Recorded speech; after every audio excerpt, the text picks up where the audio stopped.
हाँ जी, कैसे हैं जी उस्मान साहब? किरण मकसूद साहिबा, खतीजा आरिफ साहिबा, उस्मान साहब and the rest of the people. I'm doing good, Usman. Thank you so much. I'm sure everybody is doing good and great today.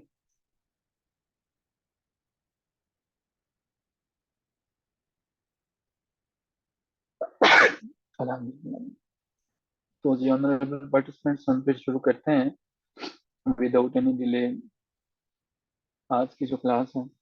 तो आज की क्लास जो है वो हमारे पास इस तरह से होगी कि हमारा जो फोकस है वो है कि GK, current affairs, Pakistan affairs के वो तमाम के तमाम क्वेश्चंस को एक दफा देखना जो कि आज तक पेपर में या तो जो है वो आए हैं, ठीक है, या उनके आने के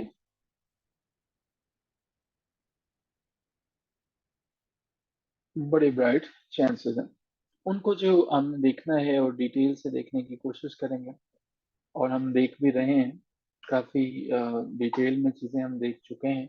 तो अब यहीं से फिर हम आगे चलते हैं, और आगे चलने के साथ साथ हम दो तीन चीजें जो हैं वो अपडेट करते हैं।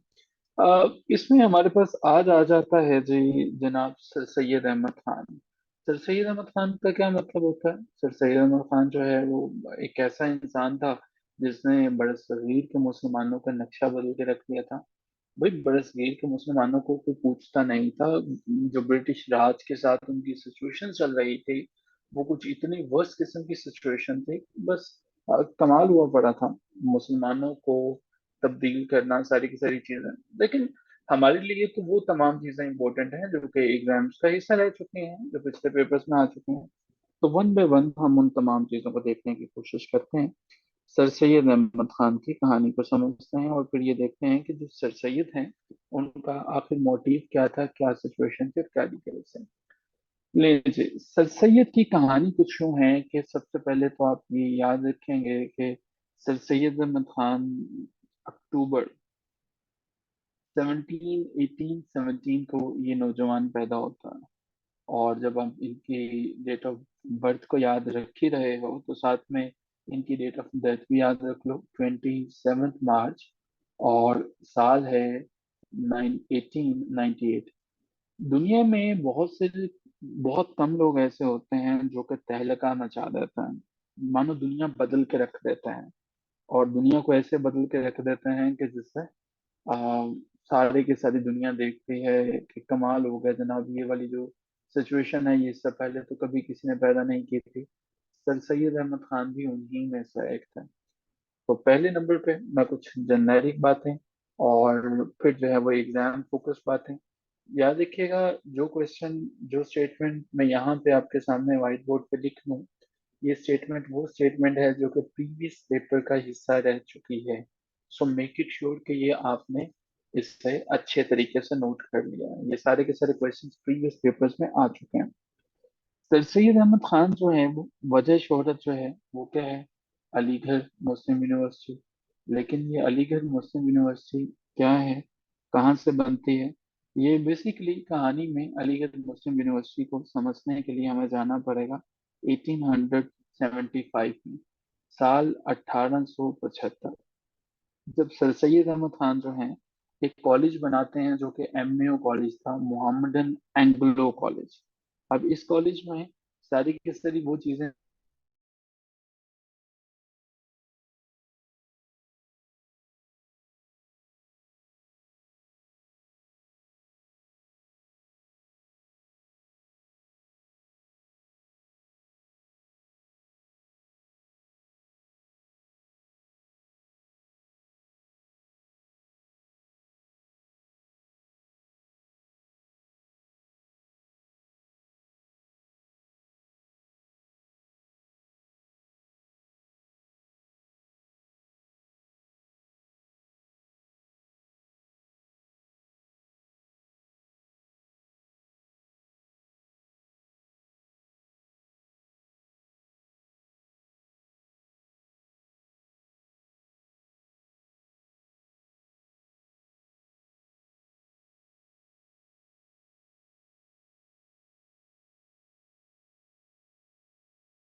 पे उस कॉलेज से जो है वो बुनियाद आगे बढ़ती है।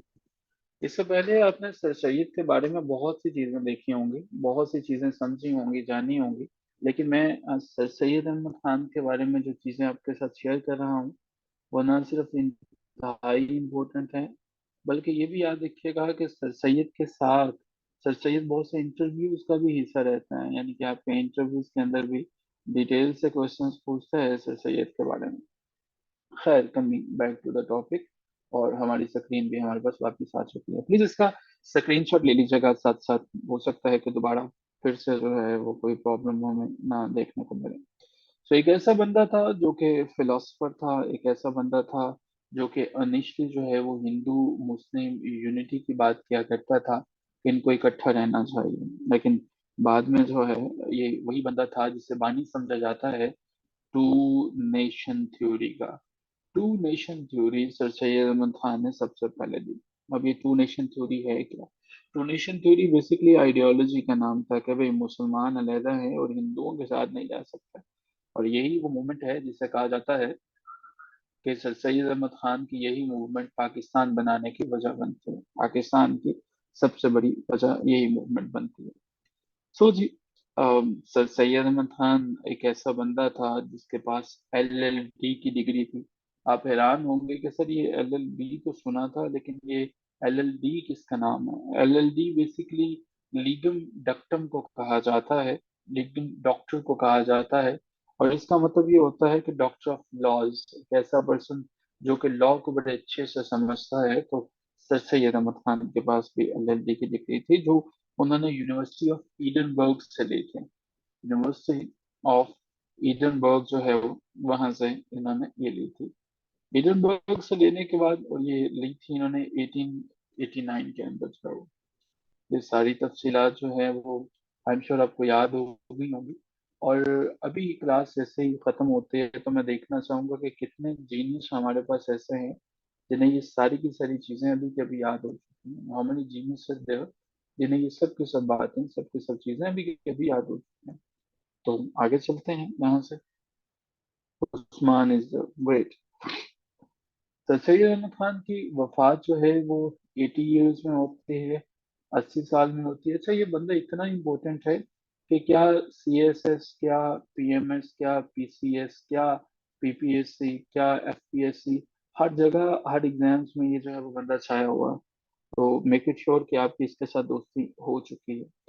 सर सैयद अहमद खान जो है एक ऐसा मंझा हुआ स्कॉलर था जो सबसे पहले कहानी में 1838 से इसकी लाइफ शुरू हो जाती है। सर सैयद अहमद खान सबसे पहले आते हैं EID या EIC में, यानी ईस्ट इंडिया कंपनी को ज्वाइन करता है। ये सफर था जो 1838 में शुरू हुआ और ईस्ट इंडिया कंपनी से अपना जो है वो जिंदगी का, अपनी सर्विसेज का आगाज करता है। ईस्ट इंडिया कंपनी ने देखा कि बंदा बड़ा ऑनेस्ट है, बड़ा डेडिकेटेड पर्सन है, तो ईस्ट इंडिया कंपनी ने जल्द ही इनका रैंक जो है वो अपग्रेड कर दिया। रैंक अपग्रेड क्या किया? ईस्ट इंडिया कंपनी ने कहा कि भाई देखो, सर सैयद तुम अच्छा काम करते हो, तो क्यों ना हम तुम्हें ऐसा करें कि तुम्हें जो है वो जज बना दें। तो इनको जज जो है वो बना दिया गया। सर सैयद अहमद को जज जो है वो बनाया गया था 1867 में, यानी उससे पहले भी थे और जज जो है वो बन चुके थे। 1838 से ही ऑनवर्ड्स ये बतौर जज के तौर पर ही काम करते थे। लेकिन जब इन्हें सर्विस में दाखिल हुए थे, लेकिन तब जो है वो जज से मुराद इनका ये था कि तब छोटे लेवल पे सिर्फ कोर्ट के साथ थे, असिस्टेंस दिया करते थे। लेकिन 1867 में इनको बाकायदा प्रमोट किया गया और ये सीनियर जज जो है वो वहां पे पहुंच चुके थे। और यहाँ पे जज के ओहदे से इनकी रिटायरमेंट 1876 के अंदर होती है। जब अब ब्रिटिश गवर्नमेंट आपको नवाजती चले जाती है तो आप डेफिनेटली उनके साथ सपोर्ट भी करते हो। कुछ ऐसा ही हुआ था 1857 में। 1857 जिसे हम इंडियन म्यूटनी भी कहते हैं, इंडियन म्यूटनी या आज़ादी बगावत हिंद जो है वो कहते हैं, ठीक है। तो ये काफी फेमस हुई थी हमारे पास, इंडियन म्यूटनी या आज़ादी बगावत हिंद। क्या था ये आज़ादी बगावत हिंद? इसके बारे में जो क्वेश्चंस पूछे जा चुके हैं वो ये है कि ये आगाज कब हुआ था। इसका आगाज 10 मई 1857 को हुआ था। क्या हुआ था, कब तक चली थी ये चलती रही थी 1 नवंबर 1858 तक जो है वो ये चलती रही थी। मतलब इमेजिन कीजिएगा कि इसका टोटल ड्यूरेशन 1 साल और कुछ महीने बनता था। और अल्टीमेटली कौन जीतता है, ब्रिटिश जीत जाते हैं। सो इमेजिन करें कि कोई 6,000 के करीब ब्रिटिश इसमें मारे गए थे, और तकरीबन 8 लाख के करीब इंडियंस जो हैं वो इसमें मारे जाते हैं। तो ये एक ऐसा खतरनाक किस्म का जो है वो आज़ादी की एक लहर थी जो कि उठती है। और ये शुरू कहाँ से होती है, ये हमारे पास जो है वो मेरठ से शुरू होती है। वंस अगेन सारे के सारे वही क्वेश्चन जो के बार बार आ रहे हैं, मीरठ से जो है वही शुरू होती है। मीरठ कहाँ पे है, मीरठ बेसिकली दिल्ली से 40 माइल्स के फासले पे है। 40 माइल्स का फासला है, और वहां पे जो है वो वाक़या है ये छोटा सा टाउन दिल्ली से, वहां से शुरू होती है। तो अब अपनी कहानी मेन पे वापस आ जाते हैं। जब वहां पे म्यूटनी होती है, बगावत होती है, तो सर सैयद को अब दोनों साइडों में से एक साइड चूज करने थे। या तो वो मुसलमानों के साथ मिलकर बगावत को सपोर्ट करते, या वो करते ब्रिटिश राज को। तो सर सैयद ने किसको चूज किया, किसको चूज किया होगा आपके ख्याल में? सर सैयद ने किनको सपोर्ट किया, मुस्लिम्स को, बगावत की, या ब्रिटिश राज को सपोर्ट किया? Very good, excellent madam Indira. Sir Syed Ahmad Khan ने ब्रिटिश राज को चूज किया, उन्होंने यूरोपियंस की जिंदगी को बचाया। रिबेलियन के वक्त उन्होंने ब्रिटिश को खुल के सपोर्ट किया, लेकिन जैसे ही बगावत खत्म होती है तो एक किताब लिख देते हैं। पूछा जाता है कि सर सैयद अहमद खान ये किताब का या तो नाम दे देता है, और पूछा जाता है इसका राइटर कौन सा है, या ये पूछ लेता है कि सर सैयद अहमद खान की किताब का क्या नाम है, टिक कीजिए। तो ये हमारे पास सीधे काजिज ऑफ इंडियन म्यूचनी, असबाब बगावत हिंद के नाम से। फिर यहाँ पे बताया कि मुसलमान जो हैं वो अकेले जिम्मेदार नहीं थे ये जो कुछ हुआ, बल्कि ये सब कुछ आपका भी किया धरा है।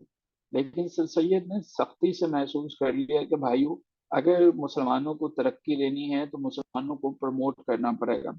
मुसलमान अभी तक वही मसले में उलझे हुए थे कि शलवार टखनों से ऊपर रखूंगा तो नमाज होगी या नहीं होगी, या खीरा काटने का सुन्नत का तरीकाकार क्या है, या अगर मैं बैक वक्त 4 शादियां कर लूं तो पहले वाली बेगम मुझे गोली तो नहीं मार देगी। तो मुसलमानों को अभी तक यही उलझन थी कि ये जो नील आर्मस्ट्रांग जो है वो चांद पे पहुंच गया, तो भला ये वहां पे जाके इसने मशरिक की तरफ पाँव रखा था या मगरब की तरफ रखा था।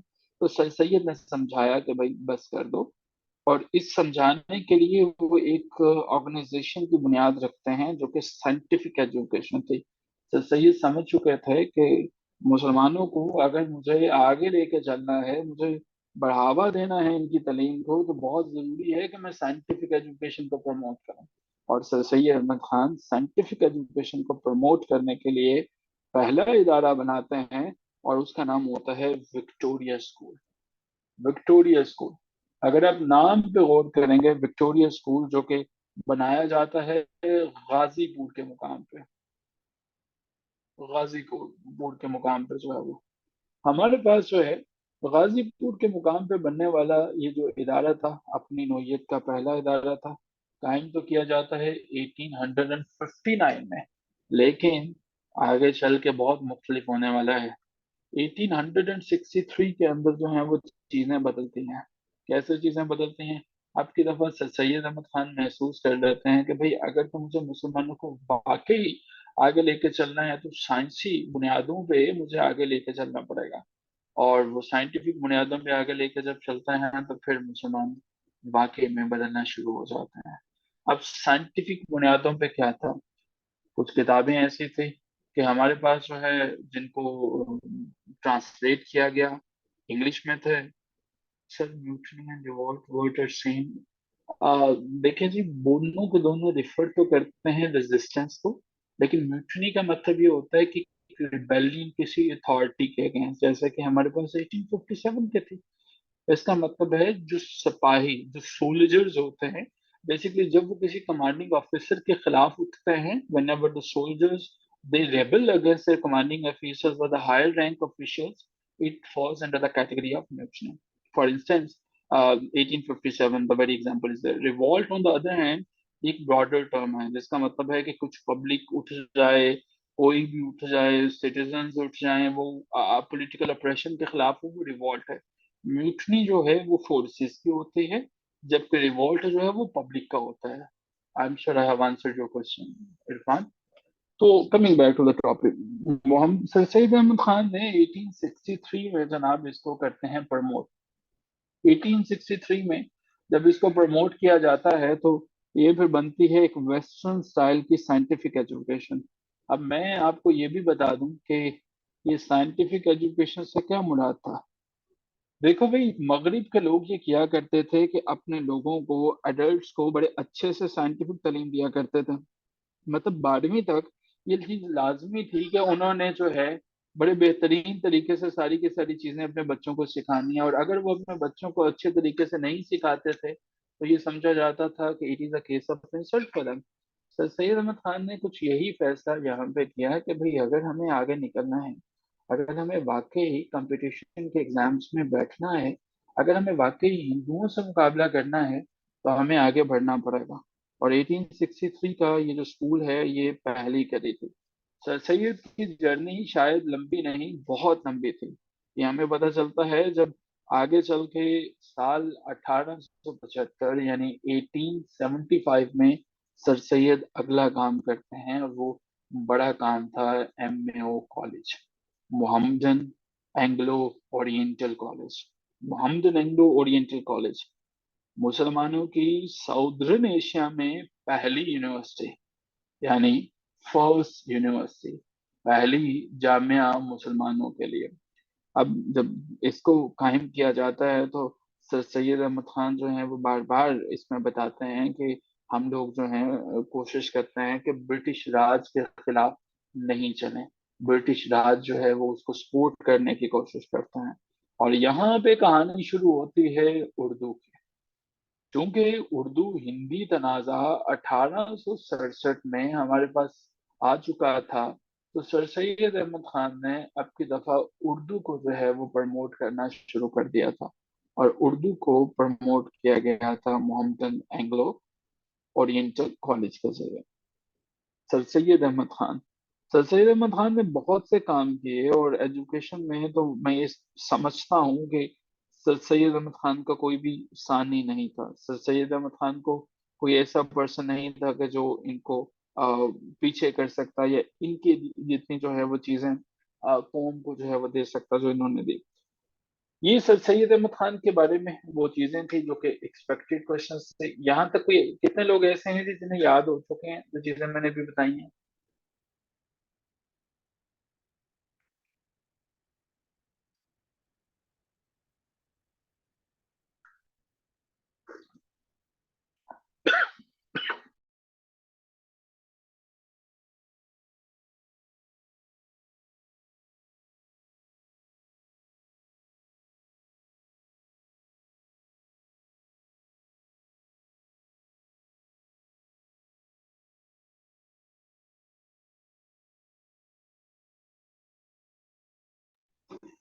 ओके,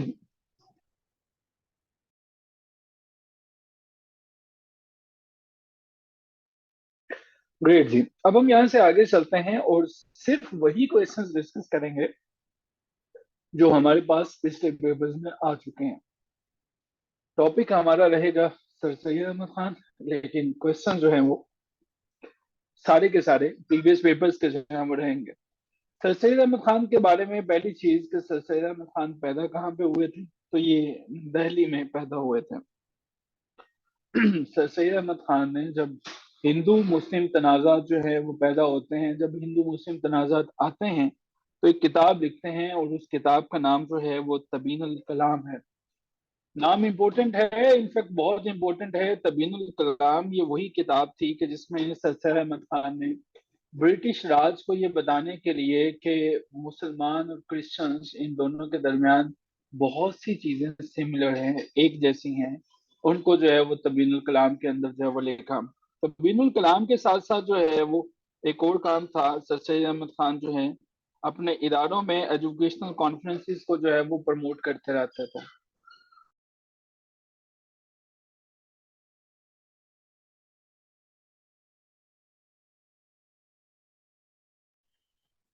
सर सैयद अहमद खान जो है, इनका एक बहुत बड़ा कारनामा था। लॉयल मोहम्मदन ऑफ इंडिया जो है, लॉयल मोहम्मदन ऑफ इंडिया जो है, इन्होंने लिखा, जिसमें ब्रिटिश राज को ये बताया गया कि भाई 1857 की जो जंग थी उसके अंदर सिर्फ मुसलमान ही शामिल नहीं थे जिन्होंने सारे का सारा काम किया था, बल्कि बाकी सारे के सारे लोग भी जो हैं वो शामिल थे।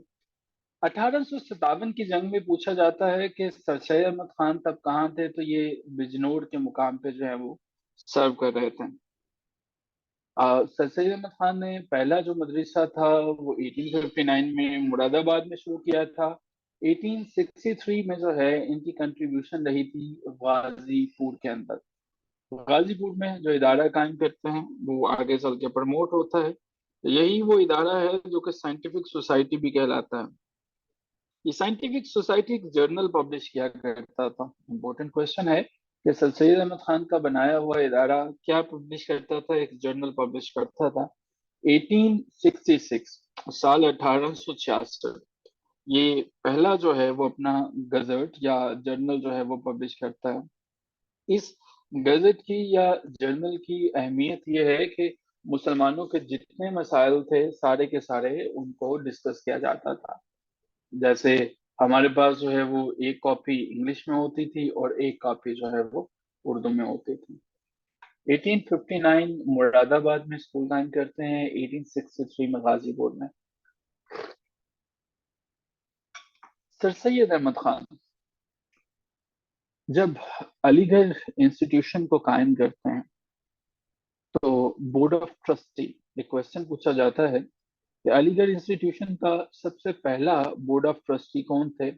वो हमारे पास सर सैयद अहमद खान होते हैं। सर सैयद अहमद खान जो है वो यहाँ पे भी इन्हीं का नाम आता है। सर सैयद अहमद खान जो है, इन्होंने ये कहा, जब इनको पहले, ये भी हिंदू मुस्लिम यूनिटी के बहुत बड़े हामी थे, लेकिन सर सैयद अहमद खान ने ये बाद में वाजह कर दिया कि भाई देखें, हिंदू जो है वो एक ऐसी कौम है जो कभी भी मुसलमानों की दोस्त नहीं हो सकती। ठीक है। साइंटिफिक सोसाइटी गजट के नाम से जो है वो, गजट जो है वो उसका नाम होता था, गजट अलीगढ़ इंस्टीट्यूशन गजट। ठीक है। ये जर्नल था जिसका नाम अलीगढ़, मैं लिख भी देता हूँ यहाँ पे, गजट मैंने लिखा है लेकिन ये मैं यहाँ पे ऐड कर देता हूँ, अलीगढ़ इंस्टीट्यूशन, इंस्टीट्यूट गजट होगा। ठीक है जी, एम एस साहब क्लियर। हिंदू कभी भी मुसलमानों के दोस्त नहीं हो सकते। तो सैयद अहमद खान ने जब देखा कि अपने ही लोग जो हैं वो कुफर के फतवे लगाना शुरू हो गए हैं, कि तुम तो नए नए स्कूल शुरू करते हो, तो ये क्या स्कूल शुरू कर लिया तुमने, विक्टोरिया के नाम पे स्कूल शुरू कर लेते हो। तो सर सैयद अहमद खान पे फतवे लगने शुरू हो गए कि तुम तो काफिर हो। आप जानते हो कि हम वतन अजीज में और इंडिया में उस वक्त भी ऐसा ही होता था कि गद्दार काफिर का फतवा बड़ी जल्दी जारी कर देते। तो सर सैयद अहमद खान ने एसेस लिखे, और एसेस का नाम था essays on the life of Mohammad peace be upon him. ठीक है। और Mohammad peace be upon him जो है वो, उन पे मैंने ऐसे जो है वो लिखे। हाँ, ये अकेले ही पीनी पड़ रही है खुरम। अब आप लोग जो हैं वो इंशाल्लाह जब कामयाब हो जाएंगे तो फिर आपको भी दावत देंगे, तब आप लोग भी तशरीफ लाइएगा, फिर मिलके पियेंगे या गेट टुगेदर करते हैं किसी वक्त। सर सैयद अहमद खान जो है एक मैगजीन पब्लिश किया करते थे और उसका नाम तहजीबुल अखलाक था। जरा इस बंदे की काविशें जो हैं वो देखते चला जाइए कि इस बंदे ने तहजीबुल अखलाक में ठीक ठाक जो है वो ढंग से मुसलमानों को बचाने की कोशिश की। तहजीबुल अखलाक किन्होंने पब्लिश किया, ये भी सर सैयद अहमद खान है। सर सैयद अहमद खान के बारे में तमाम क्वेश्चंस मैं आज ही की क्लास में डिस्कस करूंगा, बट मेक इट श्योर कि आपको याद होता चले जा रहे हैं। सर सैयद अहमद खान जब छोटे से बच्चे थे तो तभी से एजुकेशन यानी तालीम की तरफ जो है वो बहुत रुझान था।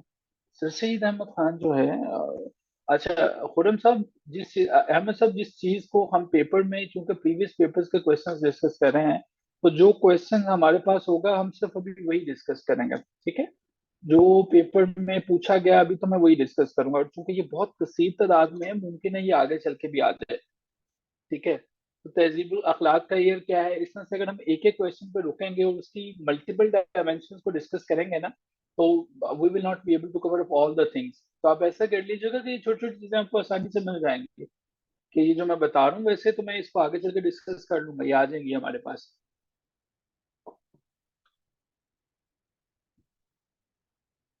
बचपन में जो तालीम इन्होंने हासिल की थी वो अपने ग्रैंडफादर से हासिल की। तभी से एक ही चीज की तरफ जो है वो ज्यादा लगाव था, और वो ये था कि मैंने मुसलमानों को निकालना। सर सैयद अहमद खान ने एक चीज बड़ी शिद्दत से महसूस कर ली थी कि अगर मैंने मुसलमानों को निकालना है तो मुझे ब्रिटिश के साथ ताल्लुकात जो हैं वो अच्छे करने पड़ेंगे। यही वजह है कि एमयू कॉलेज की जब इनॉग्रेशन जो है वो की जाती है, तो आपको ये जान के खुशी होगी कि ये इनॉग्रेशन जो है वो करने वाले भी लॉर्ड लिटन साहब थे। लॉर्ड लिटन। लॉर्ड लिटन जो है, अब लॉर्ड लिटन का ड्यूरेशन क्या था ये जो पूछा नहीं गया, तो मैं ये भी मेंशन नहीं करूंगा।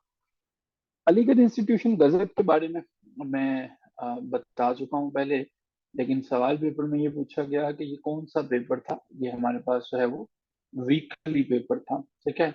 एक वीकली पेपर था और एक ऐसा पेपर था जो कि हर वीक में जो है वो पूछा जाता था, हर वीक में छपता था, पब्लिश होता था। तो definitely it was quite worth file के जो है वो इसको देखा जाए, तमाम चीज देखें। हमारी स्क्रीन किधर चले गई है?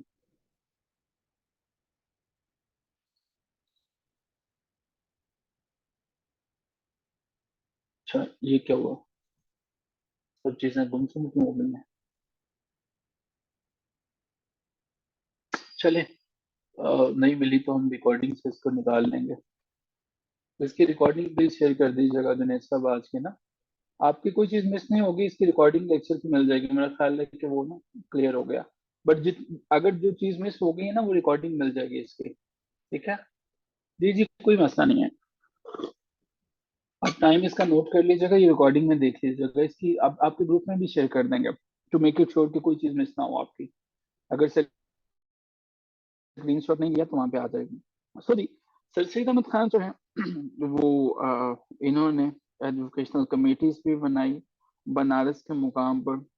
सर सैयद अहमद खान के बारे में एक चीज जो शायद आपको पता हो, जिसे मैं वो विक्टोरिया स्कूल बता रहा हूँ, उसको सर सैयद अहमद खान ने पहले मदरसे के नाम से ही बनाया था। गाजीपुर के अंदर पहला मदरसा बना था सर सैयद अहमद खान की तरफ से। लोगों की दिलचस्पी इसमें कुछ ज्यादा नहीं थी, गवर्नमेंट की ये तवज्जो दिलाने के लिए कि मैंने ये स्कूल बनाया है और मकसद ये है कि मैं मुसलमानों को जदीद तालीम दूं। सर सैयद ने नाम बदल दिया था विक्टोरिया स्कूल। ईयर, साल 1859 पेपर में पूछा जा चुका है। सर सैयद अहमद खान एक ट्रांसलेशन सोसाइटी भी बना देता है। ट्रांसलेशन सोसाइटी का मतलब ये था कि जिनके मुसलमानों को लेटेस्ट बुक्स जो हैं वो ट्रांसलेट होके मिले, और ये ट्रांसलेशन सोसाइटी भी बनती है 1864 में। और वंस अगेन गाजीपुर के हिस्से में ये सारी की सारी खुशकिस्मती आती। साइंटिफिक सोसाइटी का मकसद ये था कि यार जो किताबें इंग्लिश में हैं उनको कम से कम उर्दू में ट्रांसलेट किया जाए, और ना सिर्फ ट्रांसलेट किया जाए बल्कि मेक श्योर किया जाए कि मुसलमानों को ये समझ में आती है। हमारा एग्जामिनर अक्सर ये पूछ रहता है कि किस किस्म की किताबें ये पब्लिश किया करते थे। क्या ये उर्दू लिटरेचर किया करते थे, पोइट्री किया करते थे, किस तरह का काम था? ये ये तीन सब्जेक्ट्स को साइंटिफिक सोसाइटी देखा करती थी। नंबर वन, इकोनॉमिक्स, पता है, एग्रीकल्चर। और नंबर थ्री पे सब्जेक्ट आ जाता है हिस्ट्री। मुसलमानों को बेसिकली ये यकीन दिलाना था कि आपके साथ जो है वो बड़ी ज्यादती होगी अगर आप इन तमाम चीजों को अजबर ना करें, इन तमाम चीजों को देखें।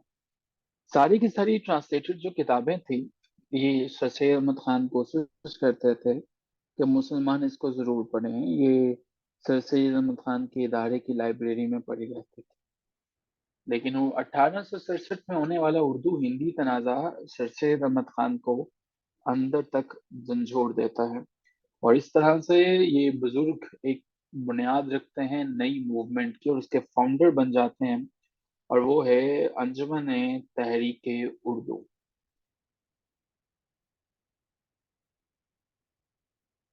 अंजुमन तहरीक उर्दू का मकसद ये था कि उर्दू को महफूज रखना है। और यही वजह है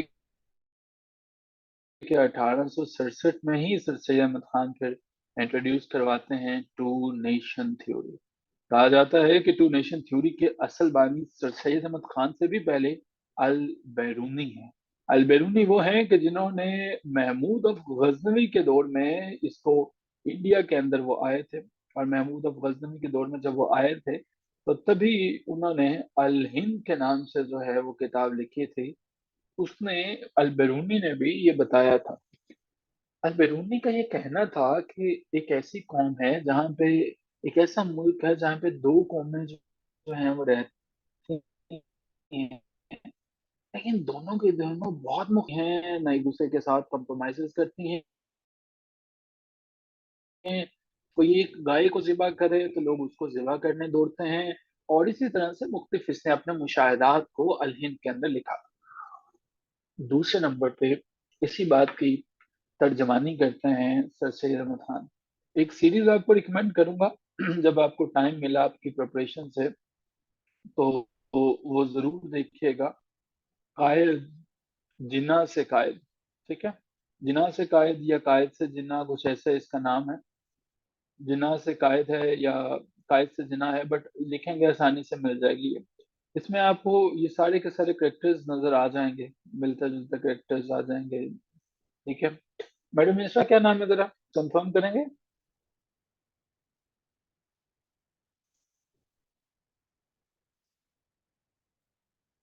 इसके साथ साथ हमारे पास शुरू होती है टू नेशन थ्योरी। जिन्ना से कहा, ठीक है। Two nation theory, two nation theory जो है बाद में आगे चल के बनती है बुनियाद पाकिस्तान की। उर्दू हिंदी तनाज़ा। सर सैयद अहमद खान जो है ये बेसिकली चाहते थे मुसलमानों की तालीम जो है वो उसको मेक श्योर करना। यही वजह है कि एमए कॉलेज जो है वो आगे चल के 1920 में यूनिवर्सिटी बन जाता है। और वो कहलाती है, हमारे पास जो है वो यूनिवर्सिटी का स्टेटस मोहम्मद अली, बल्कि मोहम्मदन एंग्लो ओरिएंटल कॉलेज था। और एमए यूनिवर्सिटी बन जाते हैं। उर्दू हिंदी कंट्रोवर्सी जब होती है, सर सैयद अहमद खान ने ये जांच लिया था कि अब की दफा मसले जो हैं वो बढ़ेंगे। तो उर्दू हिंदी तनाज़े के बाद मुसलमानों को मना कर देते हैं कि भाई तुम लोग जो हैं वो कम से कम सियासत में भी हिस्सा ना लो। सर सैयद अहमद खान की खिदमत काफी ज्यादा थी। यही वजह है कि अंग्रेज राज जो है इनको एक टाइटल देता है। वो टाइटल था नाइटहुड का। नाइटहुड का, ये नाइटहुड का टाइटल इन्हें 1888 में दिया जाता है ब्रिटिश सरकार की तरफ से। दरअसल सर सैयद जो है वो हमारे पास, सर सैयद जो है वो हमारे पास अंग्रेजों को बचाने के लिए हर मुमकिन जो है वो कोशिश करते रहे थे। ये बड़ा जबरदस्त टाइटल था। सर सैयद अहमद खान जो है इनको जो डिग्री थी एलएलडी की, वो एक यूनिवर्सिटी ने दी थी जिसका नाम मैंने बताया था। कोई नाम बता सकता है क्या था?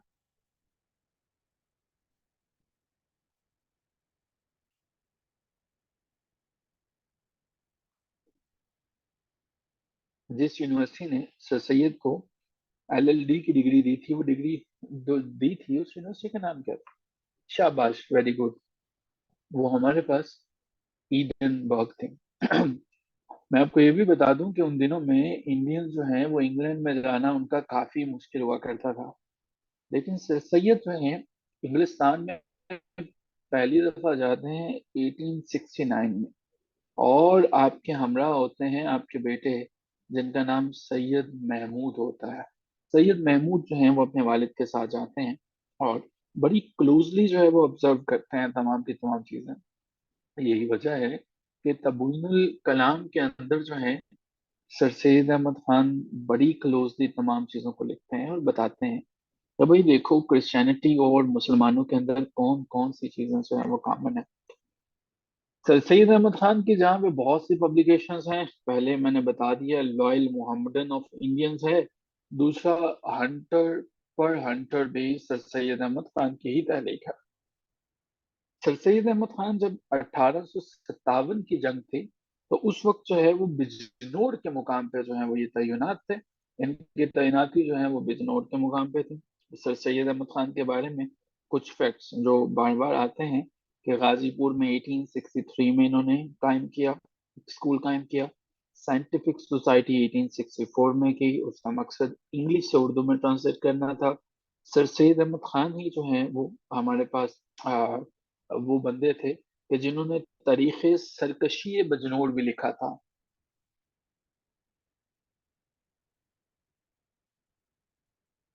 अब ये चीज भी बड़ी इंपॉर्टेंट है, तारीखे सरकशी बजनौर लिखने वाले भी यही थे।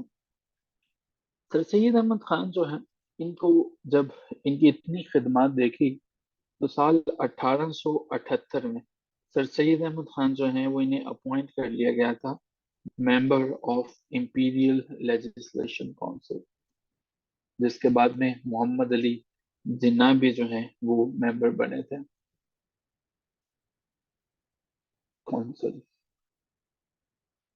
अब यहाँ से जब हम मजीद आगे बढ़ते हैं तो हमें ये पता चलता है कि सर सैयद अहमद खान जो हैं वो ब्रिटिश के पास तो थे ही थे।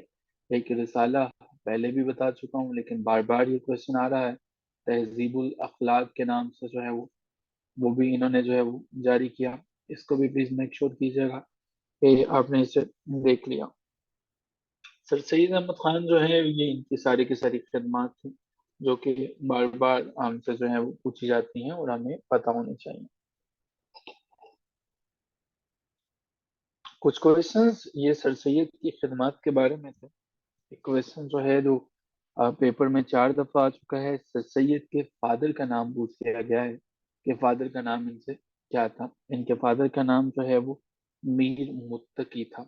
सैयद मीर मुत्तकी जो है वो इनके फादर का नाम था। हंटर पर हंटर एक किताब है मैडम इंसरा साहिबा, जो सर सैयद अहमद खान ने लिखी है। ठीक है। सर सईद अहमद के जो ग्रैंडफादर हैं उनका नाम भी पूछा गया है, और उनका नाम जो है वो सैयद हादी है। सैयद हादी है।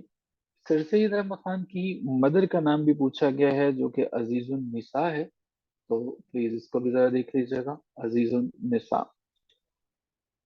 सर सैयद अहमद खान जो है वो मुसलमानों को मॉडर्न एजुकेशन दे दे के तैयार करते रहे, और इसी के लिए सर सैयद अहमद खान ने सबसे पहले काम करना शुरू कर दिया था। जब उन्हें पता चला कि मुसलमान जो है वो तरक्की की तरफ इन्हें आना चाहिए, तो असारुल सनादीद, असारुल सनादीद, ये सना राना सनाउल्लाह वाला जो है वो सनादीद है, ये भी सर सैयद अहमद खान ने लिखा। ये सर सैयद अहमद खान का जो असारुल सनादीद है, ये बेसिकली 1857 की जंग से जो है उससे पहले पूछा गया। यार ये बड़ा काम का सवाल है, लेकिन एग्जामिनर के माइंड में नहीं आया, मतलब पूछना चाहिए था वैसे उसको वाइफ का भी, लेकिन वो नहीं पूछा। बेटे का पूछा हुआ है, वो मैंने बता दिया, फादर ग्रैंडफादर ये सारे के सारे आए हैं। लेकिन वाइफ जो है वो उसके बारे में एग्जामिनर जो है वो खामोश है, जबकि ये बड़ा इंपॉर्टेंट क्वेश्चन है ना, कि उन्होंने क्या किया क्या नहीं किया। ठीक है। तो इनकी वाइफ के शायद एग्जामिनर नाराज होगा।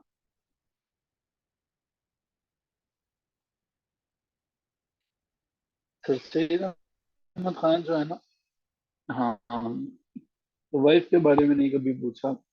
नहीं अभी तक नहीं पूछा, लेकिन शायद पूछ ना ले वो।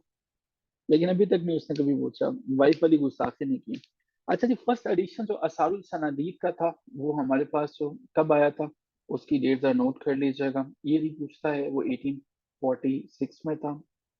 दूसरे नंबर पे कि सर सैयद अहमद खान जो हैं, इन्होंने इनके बारे में, सर सैयद के बारे में इन्होंने किताब लिखी थी, हयात जावेद। हयात जावेद जो है वो लिखी थी अल्ताफ हुसैन हाली ने। ये वो कराची वाले अल्ताफ हुसैन नहीं है, ठीक है, ये अल्ताफ हुसैन हाली थे। ठीक है जी। इन्होंने बताया है सैयदा असगरी बेगम है, तो ये अवैस भाई ने जो है वो ऐड किया है। तो ये देख लीजिएगा जिन्हें जरूरत थी नाम के। अल्ताफ हुसैन अली। अल्ताफ हुसैन अली जो हैं वो बड़े अच्छे दोस्त भी थे सर सैयद अहमद खान जो हैं। और यही वजह है कि सर सैयद की दरख्वास्त पर इन्होंने मुसद्दस हाली लिखी। बड़ी फेमस है, पढ़िएगा, बड़ी मजे की है। कि किसी ने ये बुकरात से जाके पूछा, मर्ज तेरे नजदीक मोलिक हैं क्या क्या। कहा दुख जहां में नहीं कोई ऐसा, कि हक ने न की हो दुआ जिसकी पैदा, मगर वो मर्ज जिसको आसान समझें, कहें जो तबीब उसको हजियां न समझें। सबब या अलामत कर उनको सुझाएं, तो तशखीस में सो निकालें खताएं। यही हाल दुनिया में उस कौम का है, बवर में जहाजा के जिसका गिरा है। किनारा है दूर और तूफान बेपा है, गुमा है ये हरदम कि अब डूबता है। नहीं लेते करवट मगर अहले कश्ती, पड़े सोते हैं बेखबर अहले कश्ती। घटा सर पे अदबार की छा रही है, नहुसत पसो पेश मुंडला रही है। चुपो रात से ये सदा आ रही है कि कल कौन थे, आज क्या हो गए तुम, अभी जागते थे अभी सो गए तुम। तो ये मोटिवेट करने के लिए उन्होंने जो है वो लिखा। ठीक है, मोटिवेट करने के लिए जो है वो लिखा। यार ये भी कभी पूछा नहीं है। तो वैसे the answer of this question is yes. हाँ यार, किसी जमाने में मैंने याद की थी तो अभी तक मुझे याद है। पर उस कौम गाफिल की गफलत वही है, तनज्जुल पे अपने कनात वही है। मिले खाक में और रौनक वही है, हुई सुबह और ख्वाब गफलत वही है। न अफसोस उन्हें अपनी जिल्लत पे है कुछ, न रश्क और कौमों की इज्जत पे है कुछ। काफी लंबी है। बहरे कैफ, ये मुसद्दस से हाली है। मुसद्दस छः को कहते हैं। हर नज़म में छः जो हैं वो शेर हैं, और ये इस तरह से चलते हैं। ठीक है। तो बचपन में याद की हुई चीजें याद रहती हैं। आपको, आपने देखा होगा तो Musaddas is one of those books कि I been in love with Musaddas, और मुझे ये काफी अच्छे से आती है सारी की सारी। मेरे कैफे हाल ही। अच्छा, कुछ लोगों को लगती है ना कि कुछ लोग जो हैं उन्हें बांगे दरा अच्छी लगती है, इकबाल अच्छा लगता है, तो मुसद्दस मुझे अच्छी लगती है। तो मुकद्दस अच्छी नहीं लगती, मुसद्दस लगती है। एक दफा मैंने कहा मुझे मुसद्दस अच्छी लगती है, तो वो कहते हैं कौन सी मुकद्दस है। तो मुकद्दस नहीं, मुसद्दस है ये। ठीक है। तो बाजुकात लोग सुनते हुए जरा थोड़ा तेजी से जो है वो कर जाते हैं। तो इस मुसद्दस। अच्छा जी, हाली जो है उसमें रिपीटेडली जो है वो रिफर करते हैं सर सैयद अहमद खान जो है कि अगर अल्लाह ने मुझसे पूछा कि तुम दुनिया में क्या करके आए हो, तो मैं बताऊंगा मैं अल्ताफ हुसैन हाली से मुसद्दस लिखवा के आया हूँ। ठीक है जी। अच्छा जी, ये जो है वो सारे का सारा क्वेश्चंस बैंक है जो कि सर सैयद अहमद खान के बारे में है। तो वी हैव एनी जीनियस के जिनको ये सारे के सारे क्वेश्चंस याद हो गए हों? कोई जीनियस है ऐसे जिन्हें जो भी हमने बताया वो याद हो गया हो? इसका स्क्रीनशॉट ले लीजिएगा ताकि हम आगे चलें। Okay, great. खतीजा है, अहमद है। थैंक यू साइम, मैंने आपका मैसेज देख लिया। हम्म, जी Ahmad, I am from Sialkot, but I am from the tehsil of Sialkot, that is Daska, and I am from main city. तो कभी आप तशरीफ लेके आइए, तो हम इकट्ठे जो हैं वो लंच करते हैं बैठ के। ठीक है। अच्छा जी, नेक्स्ट हमारे पास जो टॉपिक है वो है हिंदी उर्दू कंट्रोवर्जी। अच्छा जी, ये हमारे पास क्या है जी, हिंदी उर्दू कंट्रोवर्सी जो गवर्नमेंट ग्रेजुएट कॉलेज डस्का जो है वो basically I am posted there. तो आप ज़रूर आइए, बल्कि आप इंग्लिश लेक्चरशिप के बाद आइए, ताकि आपसे गपशप भी और बड़ा मजा आए। जी, इमरान खान साहब, इमरान साहब आपका नाम लेते हुए डर लगता है, हमें वीगो ने उठा के ले जाना है। हंटर पर Hunter is a book by by sir Syed Ahmad Khan. ये किताब है हंटर पर हंटर, ये बुक है। और ये रिटन बाय सर सैयद है। ठीक है, सर सैयद अहमद खान। चलिए जी, पॉइंट नंबर 13 आपने बताया। अच्छा जी, 1857 की जब जंग हुई तो सर सैयद जिस मुकाम पे थे वो बिजनौर का मुकाम था। ठीक है। कोई और सवाल हो? अच्छा जी, ग्रेट हो गया। उर्दू हिंदी तनाज़ा जो है वो वैसे तो तनाज़ात बहुत ज़्यादा होते हैं, लेकिन साल 1867 1867 जो है, ये उर्दू हिंदी तनाज़े के नाम से जाना जाता है। क्या है ये उर्दू हिंदी कंट्रोवर्सी, और क्यों जो है ये इस तरह से जानी जाती है? उर्दू का लफ्ज़ जो है ये टर्किश ज़ुबान से निकला है। और उर्दू जो लैंग्वेज है, इसकी टोटल एज यानी कि मुकम्मल उम्र जो है वो लगभग अप्रोक्सीमेटली 400 ईयर्स के करीब है, 400 साल है। उर्दू मिक्सचर है कुछ जबानों का, इसलिए इसे लश्करी जबान कहते हैं। इसमें अरेबिक हमें मिलती है, इसमें हमें पर्शियन मिलती है, इसमें टर्किश मिलती है, इसमें हिंदी मिलती है, और इसमें हमें इंग्लिश भी अब मिलती है। ठीक है। इंग्लिश जुबान भी आ चुकी है, जिस तरह से आप देखेंगे कि इंग्लिश के बहुत जबरदस्त हैं लोग उर्दू ने अपने अंदर जज़ब कर ली हैं। जैसे अब कभी भी किसी को मदरसा कहते नहीं सुनोगे, स्कूल सुनोगे। कॉलेज जो है वो अंग्रेजी जुबान का लफ्ज है, जज़ब हो चुका है। ठीक है। ठीक है, मेरिट हो चुका है। ठीक है, इसी तरह से आप डेली लाइफ में देखते हो, ग्लास देखते हो।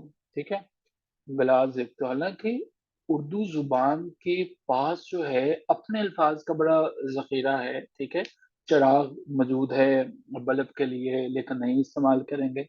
ठीक है, तो अभी जो है वो हम वही मून इस्तेमाल करते हैं चांद की जगह। और खैर, ये हमारा टॉपिक ऑफ डिस्कशन नहीं है, लेकिन उर्दू ने जज़ब किया। मुसलमान जो हैं, जब जब जहां जहां पे सर्विसेज करते थे, तो वो उर्दू को ही प्रमोट करते थे। लम्हा भर के लिए मैं अगर आपको बताऊं कि जुबान की क्या अहमियत होती है, तो 1971 को याद कर लीजिएगा। जुबान की इतनी अहमियत होती है, और जुबान की इतनी अहमियत होती है कि बंगालियों ने हमारे गले पे हाथ रख के अपने मुल्क को अलहदा करवा लिया था। जबरदस्ती, जोर जबरदस्ती। उन्होंने कहा था कि भाई हमें हमारा हक दो, लेकिन हमने 1956 तक नहीं दिया। 1948 में मैं दो ही पॉलिटिशियंस की रिस्पेक्ट करता हूँ। एक मोहम्मद अली जिन्ना है, वो थे, और दूसरे नवाबजादा लियाकत अली खान थे, जो पाकिस्तान को सबसे सिंसियर लीडर्स मिले थे। और जिन्ना साहब ने जब ये कहा था कि भाई नौजवानों, तुम लोगों की ड्यूटी सरहदों पे है, ये हम लोगों को डिक्टेट करना बंद कर दो, ये डिक्टेशन देना तुम लोगों का काम नहीं है। जिन्ना जो है ना, ये जिन्ना से कायद आप देखोगे, जब ये सीरीज देखोगे वहां पे भी, और वैसे भी कुछ किताबें हैं, अगर कोई इंटरेस्टेड हुआ तो मैं उन्हें बता सकता हूँ। उसमें आप लोग देखेंगे कि जिन्ना जो है वो बड़े बेबाक लीडर हुआ करते थे, डरा नहीं करते थे। मिसाल के तौर पर जो है, किसी जज ने कोई बात कर दी, तो जज को भी डांट दिया सारे के सारी अदालत के सामने जो है वो। ठीक है, तो सारी की सारी चीजें जो है वो कर दी। तो जिन्ना साहब ने 1948 में कहा कि एक मिलिट्री की तरफ से कोई ना प्रपोजल आई, तो जिन्ना साहब ने सख्ती से कहा कि gentleman, it's not your duty to dictate us, it's not your duty to tell me what to do, we are civilians and we will make the policies and you will obey us. और फिर आपने देखा है कि हमारे पास जो है वो मोहम्मद अली जिन्ना साहब जो है, उनकी एम्बुलेंस खराब हो गई थी। और कहाँ पे खराब हुई थी ये भी आपको पता है, कि लोग जब कोई बीमार होता है तो उसे मेन सिटीज में भेजते हैं, हॉस्पिटल्स में, और हमने उनको जो है वो जियारत में भेज दिया था। ठीक है, हमने जिन्ना साहब को जियारत में भेजा।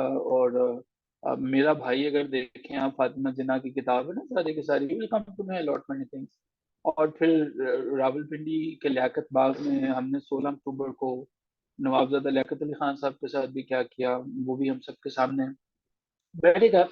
Coming back to the topic के 1971 में ये जुबान वालों ने अपनी जुबान जो है वो इसको वापस ले लिया। उन्होंने कहा कि भाई हम बंगाली बोलते हैं, और बंगाली चलेगी। और तब से जो है वो फिर बांग्लादेश वाले जो है वो तब से अलग हो गए।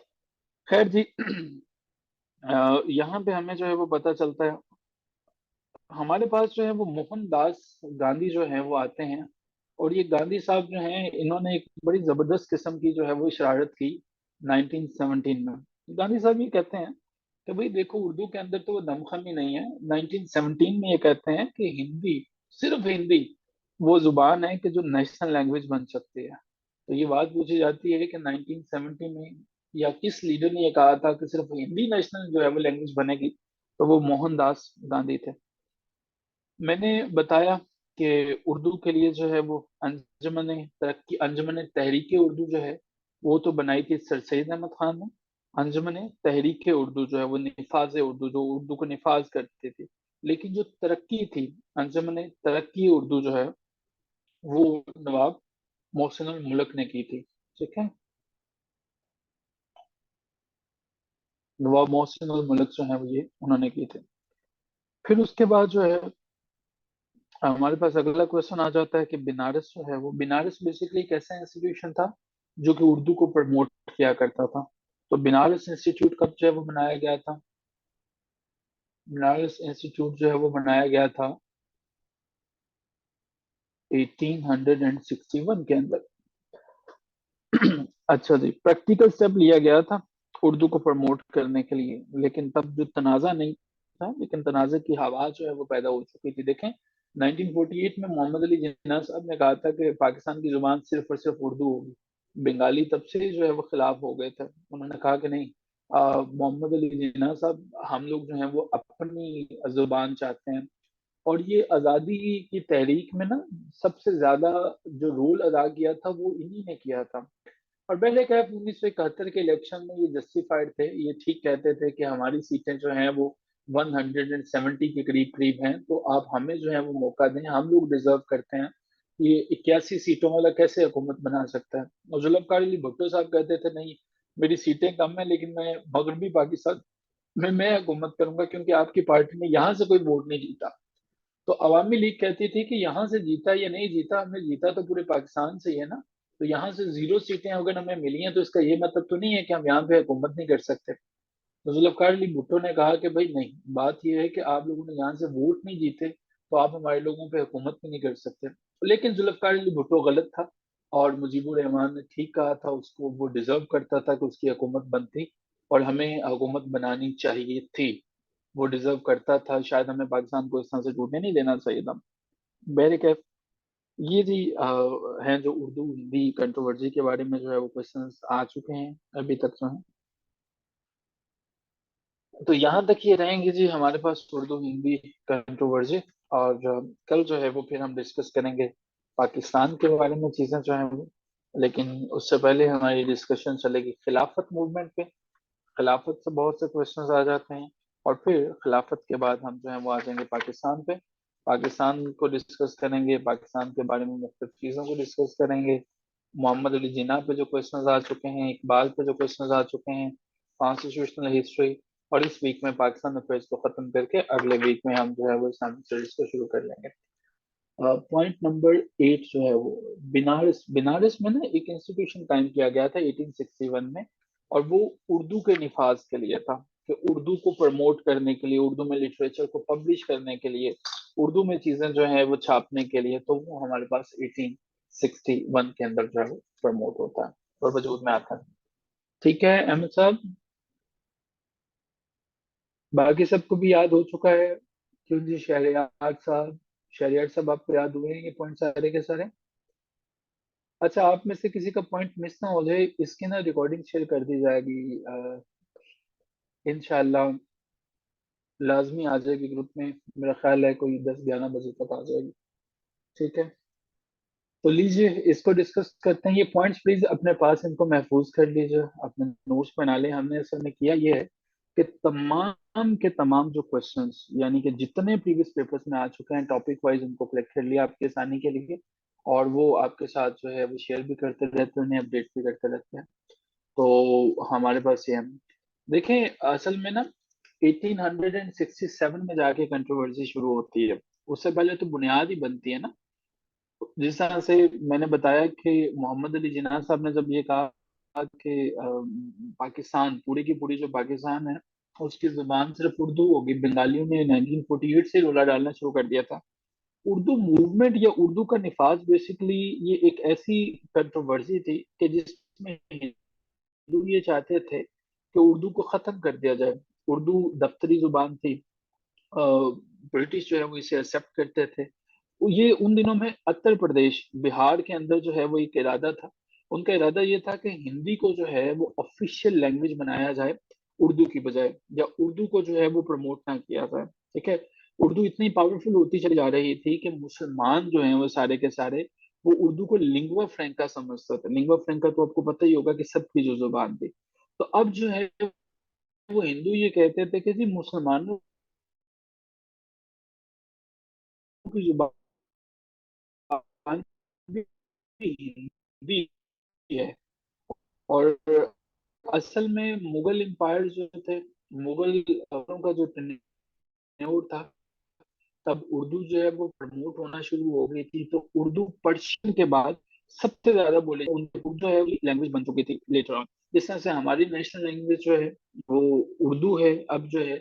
लेकिन हम देखते हैं कि तकरीबन इंग्लिश भी हमारी नेशनल लैंग्वेज बन चुकी है, कि हर जगह हमारे पास उर्दू का तनाजा, कि हिंदू ये चाहते थे कि इसको खत्म कर दें और हर जगह सिर्फ हिंदी बोली जाए। ठीक है जी।